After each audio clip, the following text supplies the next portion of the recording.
Halo para pejuang kuliah, selamat datang di podcast Suara Pejuang Kuliah Season 2. Langsung aja, kali ini kita akan membahas yang lagi banyak dibicarakan nih, yaitu tentang asesmen nasional. Apa sih asesmen nasional itu? Kenapa menggantikan ujian nasional?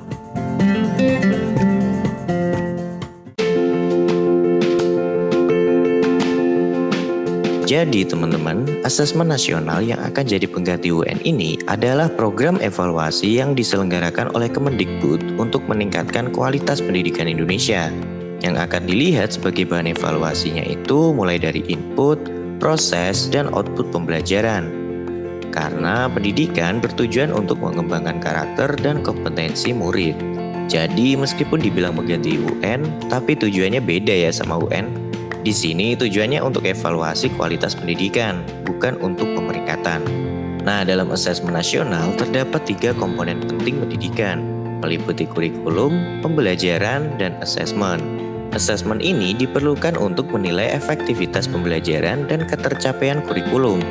Informasi dari asesmen nasional dapat dimanfaatkan untuk memperbaiki proses pembelajaran. Dengan demikian, asesmen nasional gak dirancang untuk menghakimi sekolah ataupun melakukan pemeringkatan sekolah. Tapi, asesmen nasional menghasilkan informasi yang bertujuan memperbaiki kualitas belajar mengajar di sekolah, sehingga dapat meningkatkan hasil belajar murid.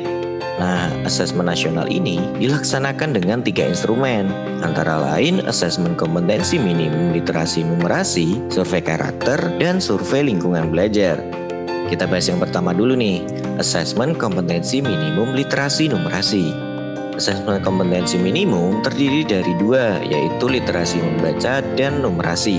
Literasi membaca adalah kemampuan untuk memahami, menggunakan, mengevaluasi, merefleksikan berbagai jenis teks untuk menyelesaikan masalah dan mengembangkan kapasitas individu sebagai warga Indonesia dan warga dunia agar dapat berkontribusi secara produktif di masyarakat. Numerasi merupakan kemampuan berpikir menggunakan konsep, prosedur, fakta, dan alat matematika untuk menyelesaikan masalah sehari-hari pada berbagai jenis konteks yang relevan untuk individu sebagai warga negara Indonesia dan dunia.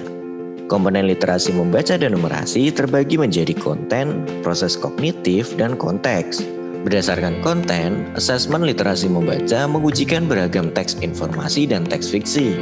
Sedangkan asesmen numerasi mengujikan bilangan, geometri dan pengukuran, data dan ketidakpastian, serta aljabar. Berdasarkan proses kognitif, asesmen literasi membaca, siswa diuji informasinya. Bagaimana siswa menemukan informasi, menginterpretasi dan mengintegrasi isi teks, dan mengevaluasi dan merefleksikan dengan konteks lain di luar teks. Sedangkan asesmen numerasi melibatkan pemahaman konsep, kemampuan penerapan konsep untuk menyelesaikan masalah rutin, serta bernalar untuk menyelesaikan masalah non-rutin. Berdasarkan konteks, asesmen literasi membaca dan asesmen numerasi mengangkat konteks personal, sosial budaya, dan saintifik. Nah, ada beragam bentuk soal dalam asesmen nasional, meliputi pilihan ganda kompleks, menjodohkan, isian singkat, dan uraian. Asesmen nasional yang kedua yaitu survei karakter. Survei ini dikerjakan oleh murid untuk mendapatkan informasi hasil belajar sosial emosional. Survei karakter ini mengukur 6 aspek profil pelajar Pancasila, yaitu beriman dan bertakwa kepada Tuhan Yang Maha Esa, serta berakhlak mulia, berkebinekaan global, bergotong royong, mandiri, bernalar kritis, dan kreatif. Asesmen nasional yang terakhir yaitu survei lingkungan belajar. Survei ini dikerjakan oleh murid, guru, dan kepala sekolah untuk mengukur berbagai aspek input dan proses belajar mengajar di sekolah. Survei lingkungan belajar mengumpulkan informasi tentang kualitas proses pembelajaran dan iklim yang menunjang pembelajaran. Oke, segitu dulu ya informasi dari kita tentang apa itu asesmen nasional. Semoga bermanfaat buat teman-teman. Jangan lupa like, komen, dan subscribe ya. Ikuti info-info terupdate lainnya di pengenkuliah.com. Follow juga Instagram kita di @pengenkuliah. Sampai jumpa di video berikutnya. Salam sukses.